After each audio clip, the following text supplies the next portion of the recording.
In life, we've seen within this part of the world great people like Al-Khwarizmi, who invented algorithm. Globally, Newton, Henry Ford, the Wright brother, Albert Einstein, and Elon Musk.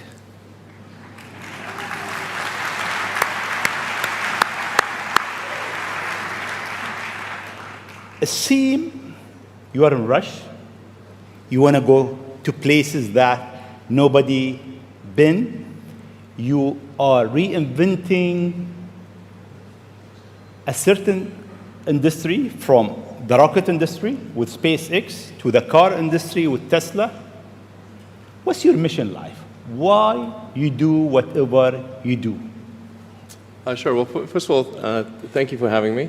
It's an honor to be here, and we're having a really, really great time with my kids in Dubai. It's really been fantastic. I'd really encourage anyone who hasn't been to visit. What a great city. Thank you. Thank you. And in terms of the motivations, I guess the sort of kind of a long version of the explanation, but essentially, when I was a kid, I was wondering kind of what's the meaning of life? Like, why are we here? What's it all about? And I came to the conclusion that what really matters is trying to understand the right questions to ask. And the more that we can increase the scope and scale of human consciousness, the better we are able to ask these questions. And so I think that there's certain things that are necessary to ensure that the future is good. And some of those things are, in the long term, having long-term sustainable transport and sustainable energy generation. And to be a space-faring civilization, and for humanity to be out there among the stars and be a multi-planetary species. I mean, I think being a multi-planet species and being out there among the stars is important for the long-term survival of humanity. And that's one reason, kind of like life insurance for life collectively, life as we know it. But then the part that I find personally most motivating is that it creates a sense of adventure, and it makes people excited about the future. And if you consider two futures, one where we are forever confined to Earth until eventually something terrible happens, or another future where we are out there on many planets, maybe even going beyond the solar system, I think that second version is incredibly exciting and inspiring, and there need to be reasons to get up in the morning.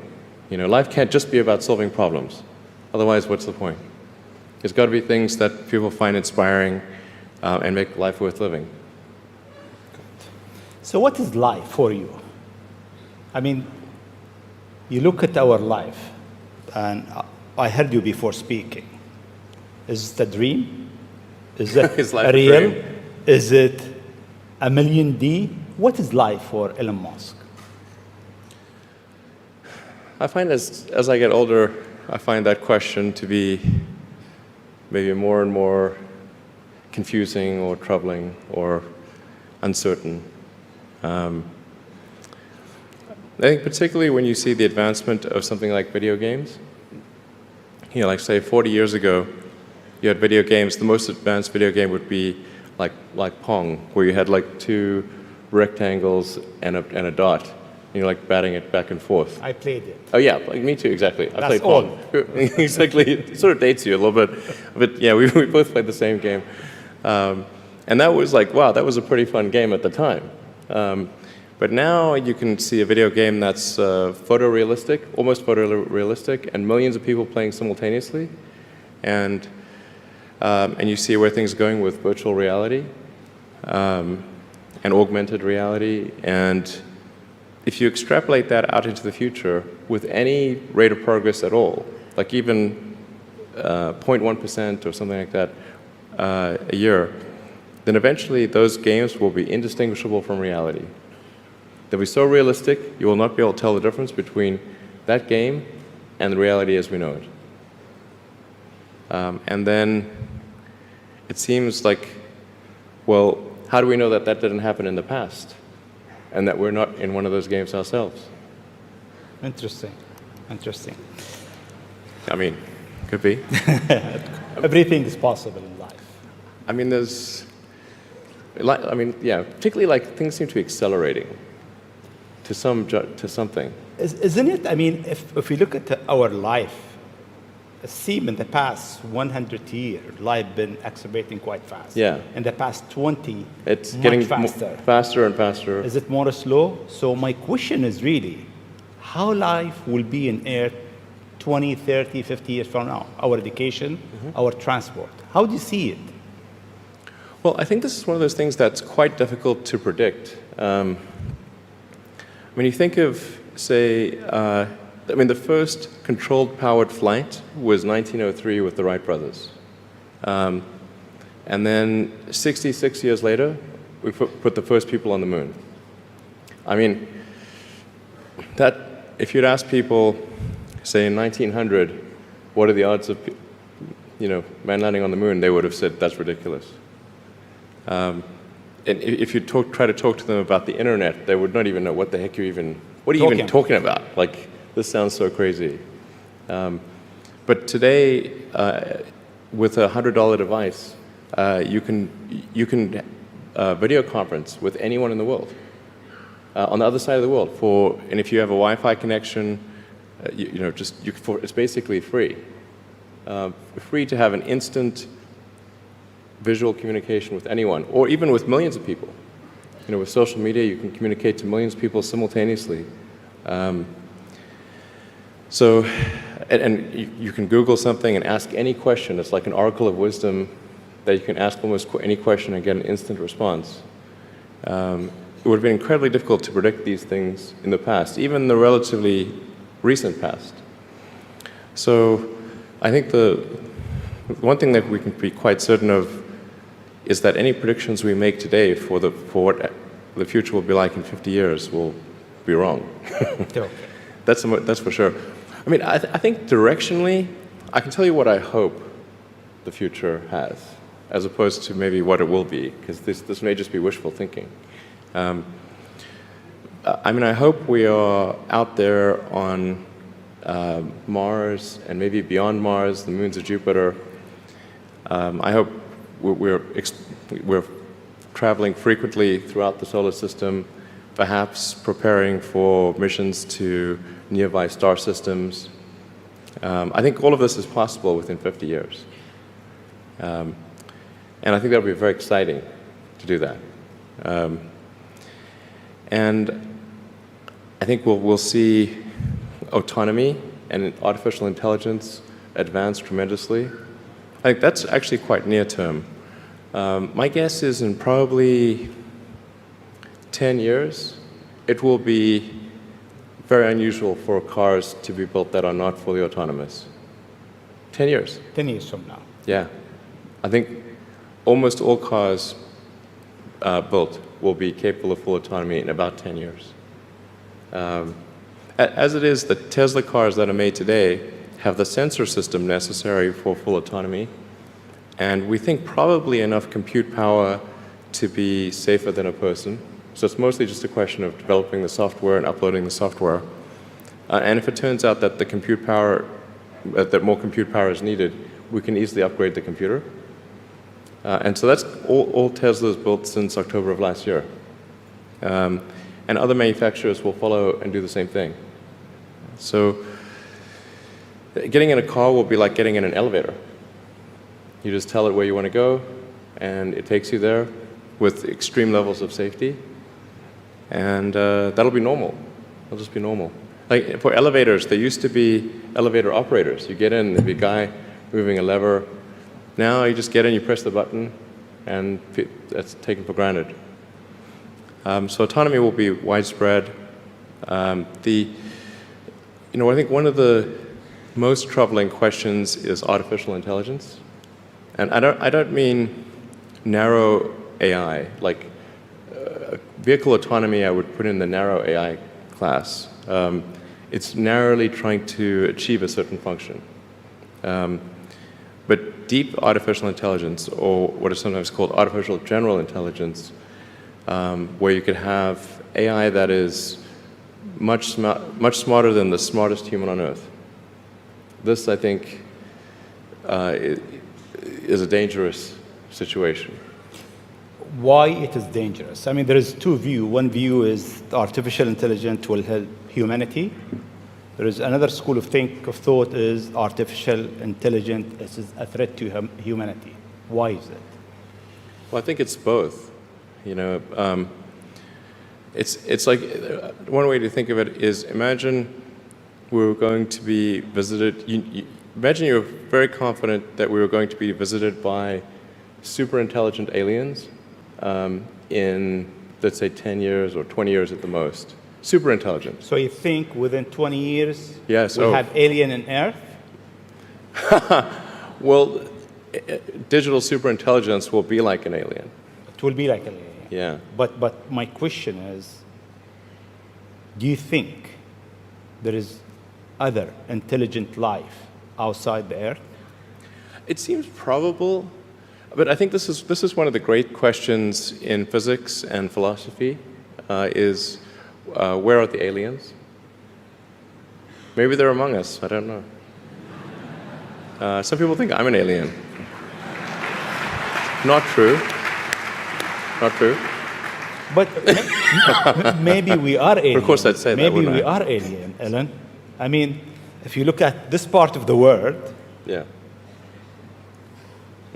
they believe that human beings are not from Earth. They came from somewhere else. Eve Maybe. and Adam came from somewhere else to Earth.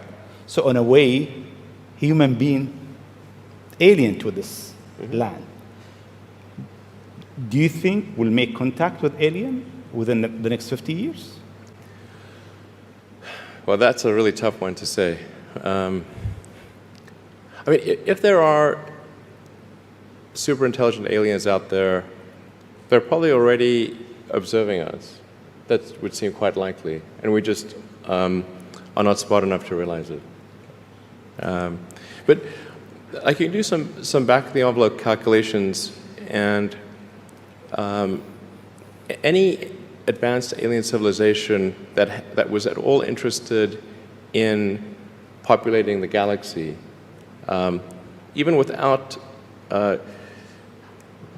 exceeding the speed of light, even if you're only moving at, say, 10 or 20% of the speed of light, you could populate the entire galaxy in, let's say, 10 million years. Maybe 20 million years max. This is nothing, in the grand scheme of things. Once you said you want to die on Mars, why? I don't, to be clear, I don't want to die on Mars. But it's like, we're all going to die someday. And if you're going to pick some place to die, then why not Mars? Okay. If we're born on Earth, why not die on Mars? Seems like maybe it'd be kind of exciting. But so I think, given the choice of dying on Earth or dying on Mars, I'd say, yeah, sure, I'll die on Mars. But it's not some kind of Mars death wish. And if I do die on Mars, I just don't want it to be on impact. Okay. Got it. Yeah. Let's come back to Earth, actually. Okay. You tweeted that you are building a tunnel under Washington, D.C. Why? What is it? Well, it's a secret plot. Okay. Just between us. Okay. Nobody heard you? Yeah, exactly. Please keep that secret. I think this is going to sound a little, it seems like somewhat trivial or silly, but I've been saying this for many years now, but I think that the solution to urban congestion is a network of tunnels under cities. And when I say, I don't mean a 2D plane of tunnels, I mean tunnels that go many levels deep. So you can always go deeper than you can go up. Like the deepest mines are taller than the tallest buildings. So you could have tunnels, a network of tunnels that is 20, 30, 40, 50 levels, as many levels as you want, really. And so given that, you can overcome the congestion situation in any city in the world. The challenge is just figuring out how do you build tunnels quickly and at low cost and with high safety. So if tunneling technology can be improved to the point where you can build tunnels fast, cheap, and safe, then that would completely get rid of any traffic situations in cities. And so I think that's why I think it's an important technology. Washington, D.C., L.A., and most of the major American cities, most major cities in the world, suffer from severe traffic issues. And it's mostly because you've got these buildings which are, you have tall buildings that are 3D, and you have a road network that is one level. And then people generally want to go in and out of those buildings at the exact same time. So then you get the traffic jam. Let's come back to UAE and Dubai. The first time I met you, it was 4th of June, 2015, at your office in SpaceX. And I asked you, would you have a presence in UAE? And your answer was, I'm busy with China. Maybe not in the near future. Yeah. And almost a year and a half later, we are here. Seems time goes quite fast. Yeah. Why now? Well, I think actually things are going reasonably well in China. We had some initial challenges figuring out charging and service infrastructure and various other things, but now it's actually going fairly well, and so the timing seemed to be good to really make a significant debut in this region, starting in Dubai. Okay. In your opinion, what is the new disturbing thing that will come in technology next? What's next in technology? What's next in technology? That will disturb the way we live, the way we think, the way we do business. Well, the most near-term impact from a technological standpoint is autonomous cars, like fully self-driving cars. Like I said, that's going to happen much faster than people realize. It's going to be a great convenience to be an autonomous car, but there are many people whose jobs it is to drive. So in fact, I think it might be the single largest employer of people is driving in various forms. And so then we need to figure out new roles for what do those people do. But it will be very disruptive and very quick. Now, I should characterize what I mean by quick, because there are quick means different things to different people. There are over 2 billion vehicles in the world, approaching 2.5 billion cars and trucks in the world. The total new vehicle production capacity is about 100 million. Which makes sense because the life of a car or truck before it's finally scrapped is about 20, 25 years. So the point at which we see full autonomy appear will not be the point at which there is massive societal upheaval, because it will take a long time to make enough autonomous vehicles to disrupt employment. So that disruption I'm talking about will take place over about 20 years. But still, 20 years is a short period of time to have, I think, something like 12 to 15% of the workforce be unemployed. Yeah, thank you. This is the largest global government summit. We have over 139 government here. If you want to advise government official to be ready for the future, what is 3 things or 3 advice you'll give them? Well, I think the first bit of advice would be to really pay close attention to the development of artificial intelligence. I think we need to just be very careful in how we adopt artificial intelligence and to make sure that researchers don't get carried away. Because sometimes what happens is a scientist can get so engrossed in their work, they don't necessarily realize the ramifications of what they're doing. So I think it's important for public safety that governments keep a close eye on artificial intelligence and make sure that it does not represent a danger to the public. Let's see. Secondly, I would say we do need to think about transport in general. And there's the movement towards electric vehicles, sustainable transport. I think that's going to be good for many reasons, but again, not something that happens immediately. That'll happen slower than the self-driving vehicles. So that's probably something that happens over 30 or 40 years, the transition to electric vehicles. So thinking about that in context,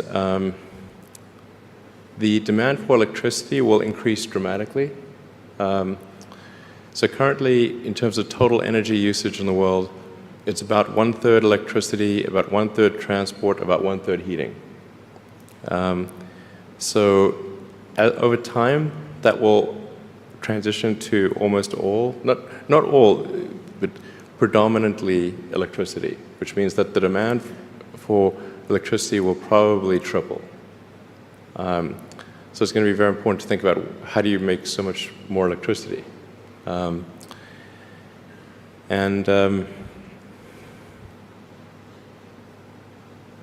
Seem they have an easy job. That's it. There is no more challenges for them. No, well, then I think maybe these things do play into each other a little bit. But what to do about mass unemployment? This is going to be a massive social challenge. And I think ultimately we will have to have some kind of universal basic income. I don't think we're going to have a choice. Universal basic income. Universal basic income. I think it's going to be necessary. So it means that unemployed people will be paid across the globe. Yeah. Because there is no job, robot is taking over. There will be fewer and fewer jobs that a robot cannot do better. Okay. That's simply and I want to be clear that these are not things that I think that I wish would happen. These are simply things that I think probably will happen.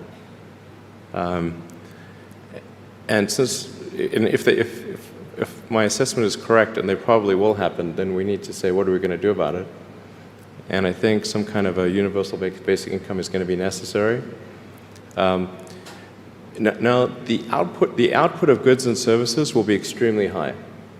So with automation, there will come abundance. There will be almost everything will get very cheap. I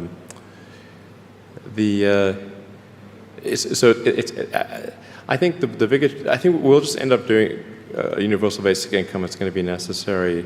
The harder challenge, much harder challenge, is how do people then have meaning? Like a lot of people, they derive their meaning from their employment. So if you don't have, if you're not needed, if there's not a need for your labor, how do you? What's the meaning? Do you have meaning? Do you feel useless? That's a much harder problem to deal with. And then how do we ensure that the future is going to be the future that we want, that we still like? No,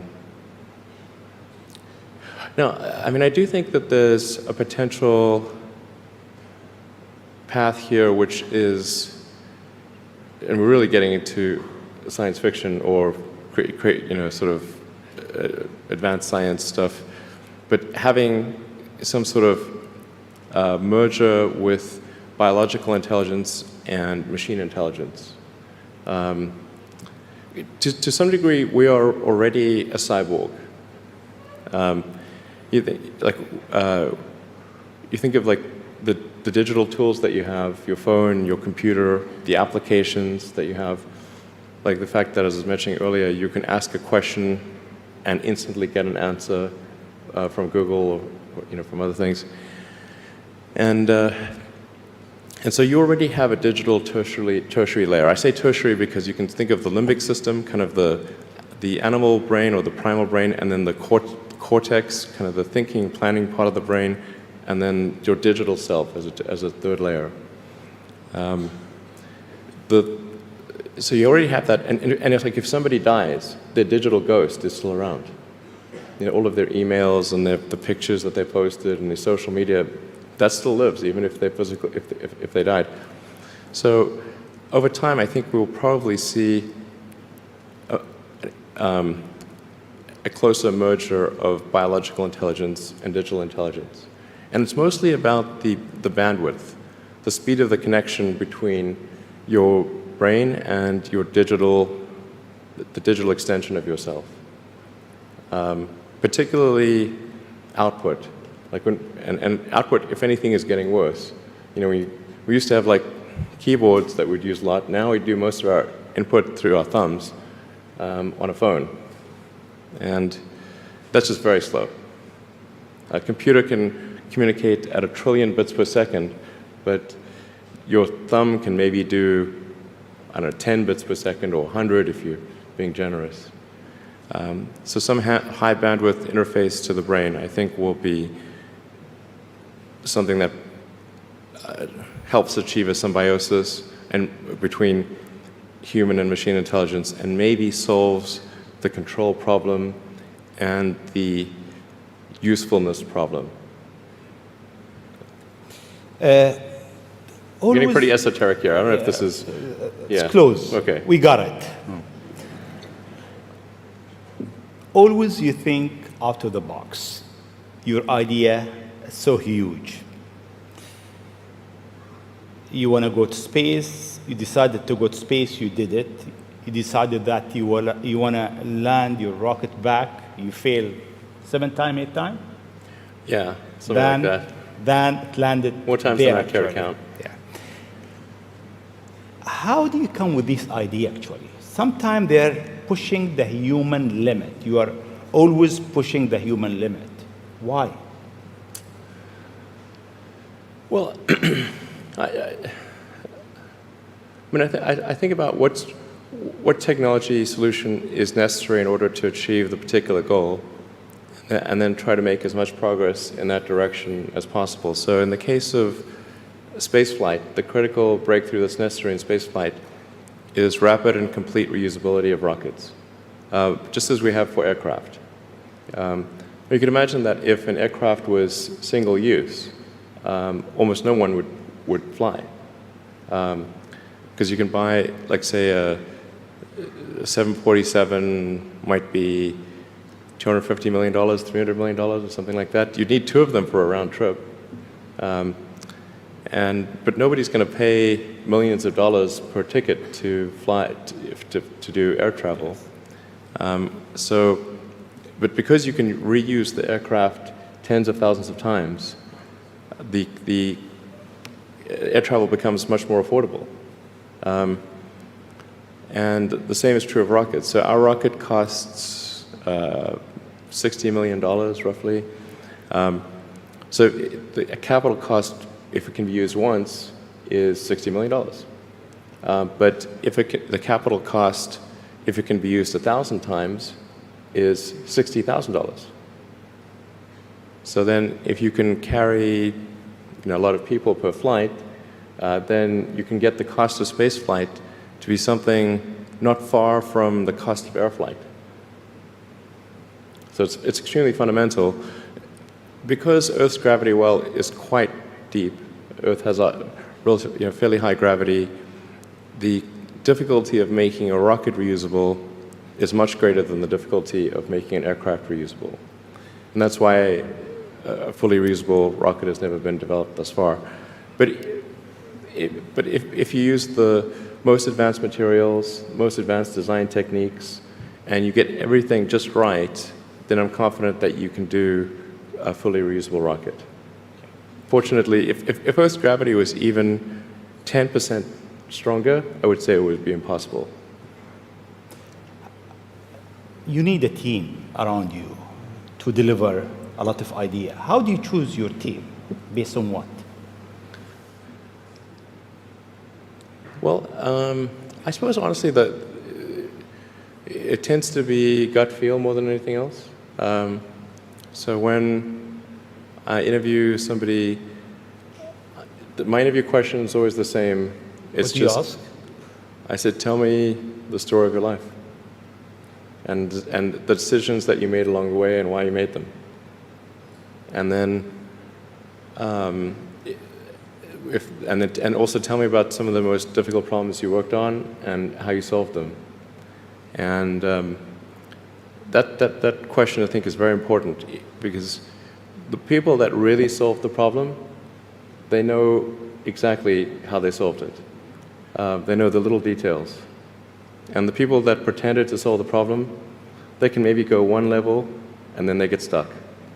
So, what was your biggest challenge in life? Biggest challenge in life?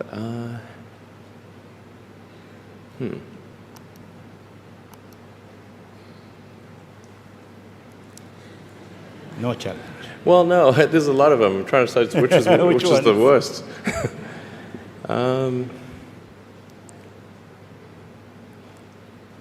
I think just thinking about how to spend time. One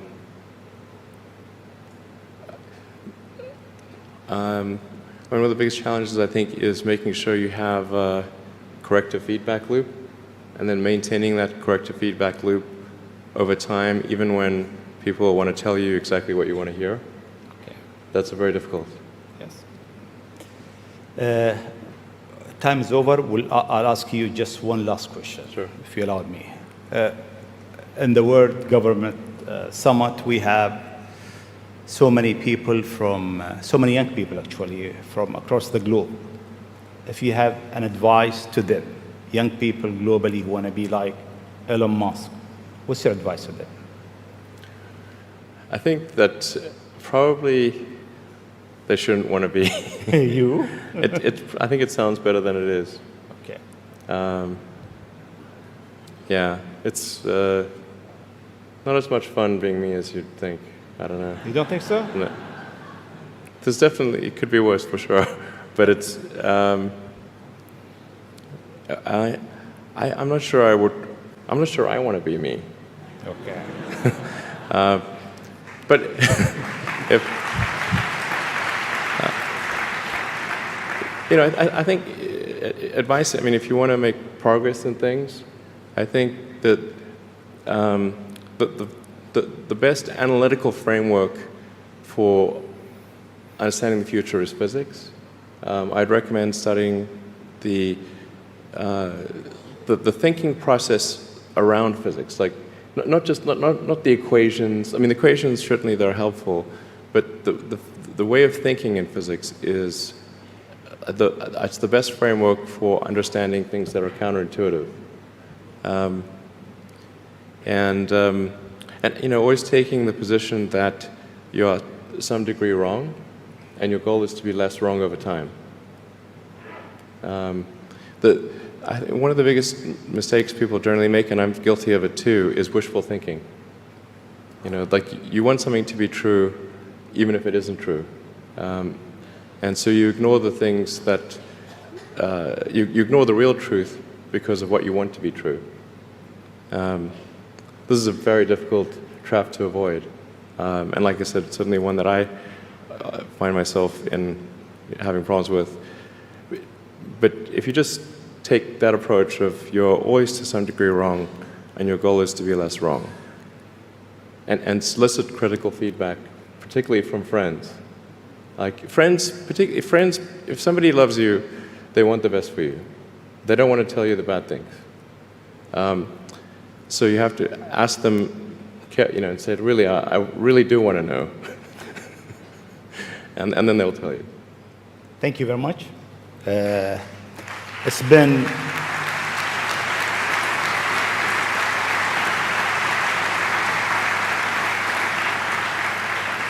it is great for the World Government Summit to have a legend who's creating the future for humanity to share his thought, his idea, his vision, his challenges, and his hope for life. Thank you very much. Thank you for having me.